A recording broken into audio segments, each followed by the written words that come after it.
So I want to talk to you guys about 2016 when it comes to the Geekdom 101 channel. And I also want to talk about what I have planned for 2017 as well. And it's crazy because Geekdom 101, this YouTube channel that I, produce, exploded in 2016. I thought 2015 was a pretty big year. I don't remember exactly what my subscriber number was at the end of 2015. I don't really keep track of stuff in detail like that. I think it was something around the vicinity of like 35,000, 40,000, something like that. And as of right now, like as I'm recording this right now, you should be hearing it Christmas morning. I'm at around 172,003, maybe 400, depending on what time you're listening to this. Maybe even higher than that, or maybe lower than that. Who knows? But it's just been absolutely overwhelming and completely unexpected. I really was totally unexpected. I never thought the channel would grow as much as it did in such a short period of time. And it's been just a crazy, crazy year. And I wanted to take this video to reflect on kind of the whole year. Like, if you guys remember a year ago, we were doing kind of a reflection of 2015. I did a whole group video, a Talk Dragon Ball with Quaman and Mike from Laughing Stock Media and Super Jaiyan. Well, as it stands right now, Talk Dragon Ball is a defunct series. Super Jaiyan is no longer on Twitter. He's no longer on YouTube. Quite frankly, the Twitter thing doesn't bother me too much because there were a few times where Jay's been a little crazy on Twitter, in my opinion, and no secret there. Jay's a little abrasive, let's just say. But I was legitimately bummed out to see his channel, be deleted. Jay actually deleted the channel himself. And the reason why I'm talking about Jay is because Jay was my very, very first YouTube partner. Jay reached out to me before anybody else did, right around May or April of 2015. And he was the first guy I worked with. We developed the Talk Dragon Ball series. It just really is a bummer to me that he actually nuked his entire channel, deleted every video. It just kind of bothers me because even though Jay, I know a lot of people did not like Jay and a lot of others love Jay. It just depends on who you were. Jay was there from the beginning. He was there from the start, and he's not perfect. None of us are, but he was there. And it is a bummer to see all his videos and some of his great, great content disappear. And there's a lot of great collaborations between Jay and I on my channel. The biggest video I have on my channel is Why Did Krillin Seduce 18? And Jay was on that video. I also did one called Why Did Vegeta Really Cry? A lot of great videos I did with Jay, and I'm very, very proud of the content that I was able to produce with him, and he'll be missed. And maybe one day he'll come back, but he will be missed tremendously certainly by me and by a lot of us. He's not perfect, like I said, but he definitely was there from the start. So it's just crazy because Geekdom 101, the channel, has done so many crazy things this year. Like I said, we went from 35,000 to 170-something thousand, literally grew over 100,000 people in a year. I got the silver play button. I definitely was not expecting that at all. I was completely not expecting that to happen. My original goal when I came to YouTube was, I want to see if I can do 10,000 in 1 year. I'm going to try that, and if not, it's okay, like whatever. And we were able to, far and away surpass that. And earlier this year, of course, right around February, we celebrated 30 years of Dragon Ball the anime. I don't know if you guys remember that. And I started debuting a new series called Geekdom Quickies, and I brought in a phase 2 of Icons of the Dragon Ball community, which was headlined by Chris Sabat himself. And I'm very, very proud of my interview with Chris Sabat. And then as that went on, I developed a relationship with Brian Drummond, the original Vegeta, and of course Chris Rager and some other voice actors that I'm not going to name. And, it was one of those things where I just couldn't believe that I was actually talking to these voices that I had grown up listening to. I'm the kind of guy who I don't pedestal celebrities ever. I never do that. I think that it's a waste of time. I think it's just never been me. Like, I'm not one of those guys that chases autographs. That's not me at all, but I have a lot of respect for actors and voice actors, and it was an honor to speak to them, and they're cool. They are cool, and they're a lot of fun to talk to. That much is true. it just adds more credibility to the channel as well. Like that's why, like, you know, even though some of these interviews were really long, it still added credibility. You know, also in 2016 we saw the return of Future Trunks. You know, that was a big thing too. And you know, everybody was just losing their minds about that. We saw the Universal Tournament. That was kind of, you know, very mixed opinions on that at the end of the day. Also, I tried some new things on Geekdom 101. I started this series called Geekdom Movie Talk. It did okay, but it really didn't take off. Maybe I should have given it a little bit more love. I feel like my movie reviews were doing really well in the summertime, but then I guess maybe I wasn't consistent enough. I mean, I'm going to blame myself first and foremost. Obviously, I'll blame myself first. Maybe I could have done them a little bit better. Also, in 2016, when it comes to Dragon Ball, I brought Herms onto the channel. Herms had not ever appeared on YouTube before, and he did a video with me. He did a video with Rhymestyle, actually, this year as well. It wasn't just on my channel that Herms appeared, but Herms has become a recurring guest, and I've gotten to know Herms a lot better, and I'm very happy about that.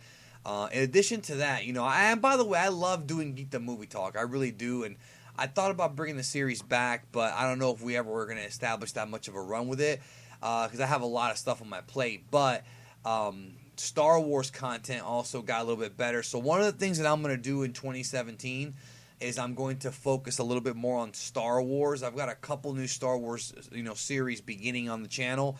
I'm going to go ahead and give it a shot. I've actually got 3 or 4 new Dragon Ball series that I've got in my back pocket that you'll be seeing in 2017. So I'm never going to run out of things to talk about. There's just so much Dragon Ball stuff that has not been unearthed yet on YouTube. There's so many things about Dragon Ball that nobody's talked about yet on YouTube that's been talked about throughout the annals of time, and I want to be the guy to cover that. I want to be the first guy. I want my page to be like a little Dragon Ball Wikipedia, but not like Dragon Ball Wiki. I want it to give you answers that are all legitimate and truthful. That's what I'm here to do. So, I mean, that's definitely going to be a goal, you know, for the future. But yeah, you know, we're going to focus a little more on Star Wars in 2017 as well, because Episode 8 is coming out, and I have a new series, kind of like the Dragon Ball In-Depths, but a lot simpler, that I have in the back of my head dancing it around. So I'll be doing that. Now, the other great thing about 2016 is not just the channel growth, but also my growth as a person and my growth as far as getting to know people. I got to meet Ryo Horikawa, the original Japanese voice of Vegeta, in May at MegaCon. I got to meet, of course, a lot of the Dragon Ball voice actors there in person, including Sabbat.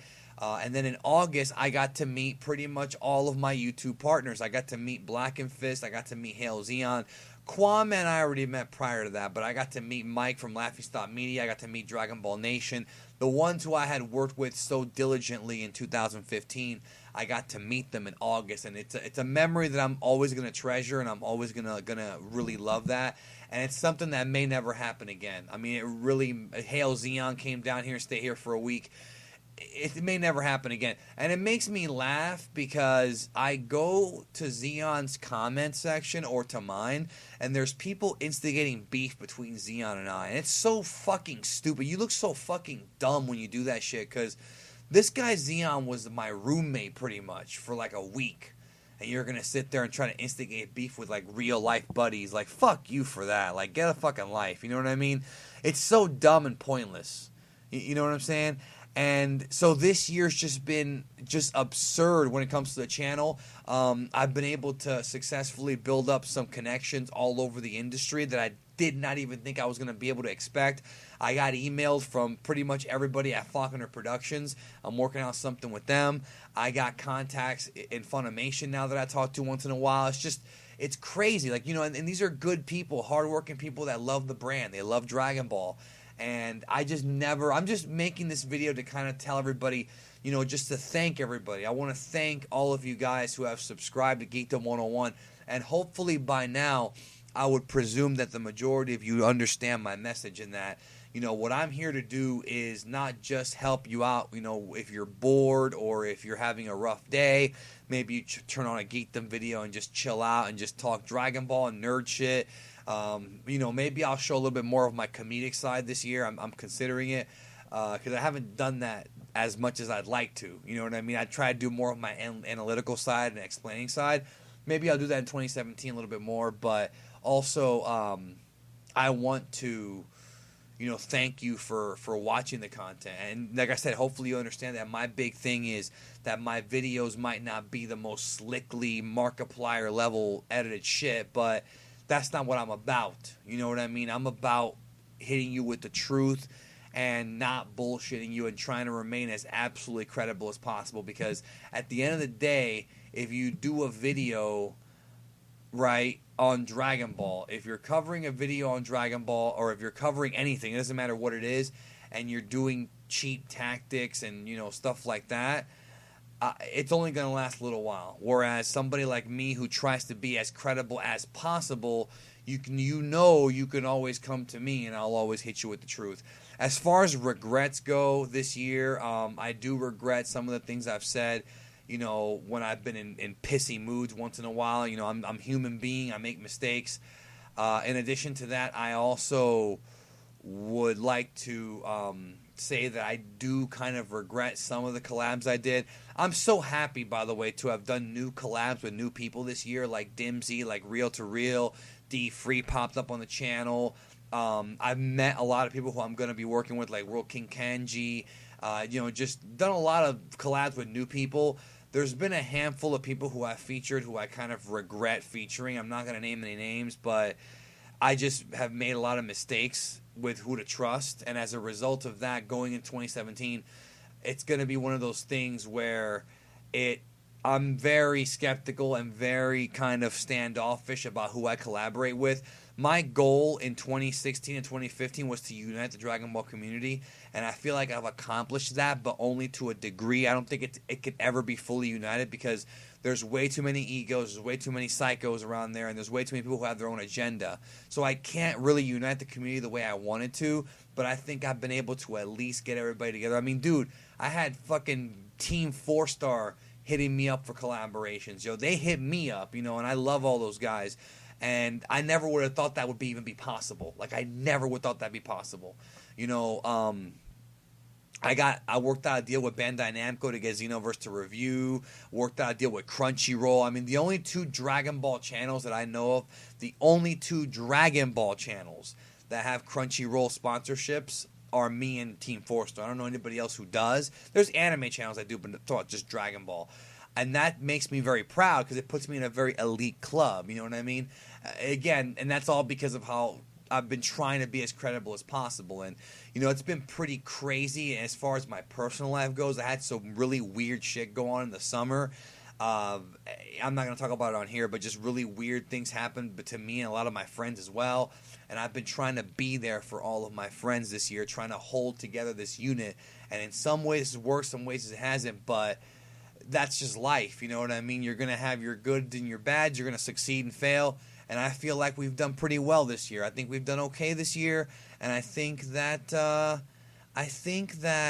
going into 2017, I'm going to definitely scale back when it comes to giving new people an opportunity to be on Geekdom 101. Because one of the things that I have to tell you guys that's sad but true is that people will use you. Like, people will look at my channel and see the subscriber count that I'm at 170K, which I'm not bragging about. I never brag about my sub count. Like, I never brag about it, right? I worked hard to get there, and you can't say otherwise. You just can't. Nobody can upload over 900 videos and say they're not working hard. Every fucking day I upload. But it's one of those things where, like, people will see that and they'll use you. They'll use you because they want attention. They want their channel. They want, whatever they want. And it's happened to me a few times. They want, credibility.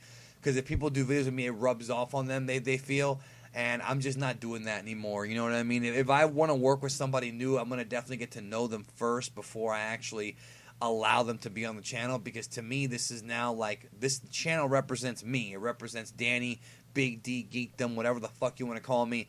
Like Kagi would say, that it represents me, and I have to be real careful about who I work with and who I get to know, because right now the stakes are pretty damn high. Like, it's kind of crazy that I've become this news source for people. Like, I have people who Anime News Network will break a story and they'll ask me if it's legit. And Anime News Network's been around for years. that means a lot to me, and I feel like I have a lot of responsibility to a lot of you guys, and I have a lot of, I have a duty to maintain, and I'm not going to screw that up ever. I'm never going to fuck that up. So I assure you that you'll get nothing but the best from me as far as integrity goes and what I do on my channel. And I am looking to expand too, like I said, into doing a little bit more Star Wars this year. But trust me, I got so much Dragon Ball content planned. It's just ridiculous. I also tried playing Dokkan this year on the channel, and it worked out pretty okay. It's funny because I haven't touched Dokkan literally in like 6 weeks, and I don't miss it. Dragon Ball Fusions, though, I love that game. I really, really do. And I'm looking forward to, when I get done with that game, playing some more of that Pokemon Sun, because I only touched it a little bit and I got hooked on Fusions. And you know how it is with games. There's a lot of games. Anyways, guys, thank you so much for 2016, for being there. You've seen the channel grow, and as you know, I'm the same fucking guy. If you've been around since 8K, you've been around since 2K, you've been around since 100 subs, you've been around since 50, I don't care where you started, I'm the same motherfucker, and I'm not going to change. And it's funny because I'll share this with you before I get out of here. Last December, I worked for a company. I'm not going to say the name of the company, and it was an incredible job that gave me, it was an overnight shift. I got to work from home. It was almost a dream job, paid very, very well, and I was fired from that job. And to this day, I don't even know why I was fired. To this day, I don't know why I was fired. I was never given a reason, because in Florida, if you get fired, it's a right to work state. They don't have to give you a reason. So I get fired from this job, and I remember I pretty much, at that time, I had, 40,000 subscribers, and I remember coming home and saying to myself, no more. I'm going to grow this fucking YouTube channel. I'm going to do my best to get sponsorships. I'm going to do the best that I can. And if I succeed, great. And if I fail, I will go back to IT, but I'm never going to know unless I try. You're never going to know unless you try. And I tried, and we did okay. The channel's doing good. You know what I mean? I don't have to go back to working a full-time job at IT anymore. I got my 2 other businesses, and I'm very happy about that right now. And I never thought again that I'd be able to put out, Geekdom 101 t-shirts. It's just been a ridiculously crazy year. You would have never believed it if you told me I would have done this. And it's just one of those things where I'm just so humble and so blessed and so thankful that you guys enjoy the videos, and I'm here to please you. I'm here to give you what you want. As best as I possibly can, if it fits with the Geekdom 101 message, which is to spread truth, knowledge, and a lot of fun when it comes to Dragon Ball and Star Wars and whatever the hell else I talk about on this channel. Thank you again for everything for 2016, and I can't wait for you to see what I got planned for 2017, because 2017 is going to be nuts with some of the ideas that I have. You'll see. I will talk to you guys down the road.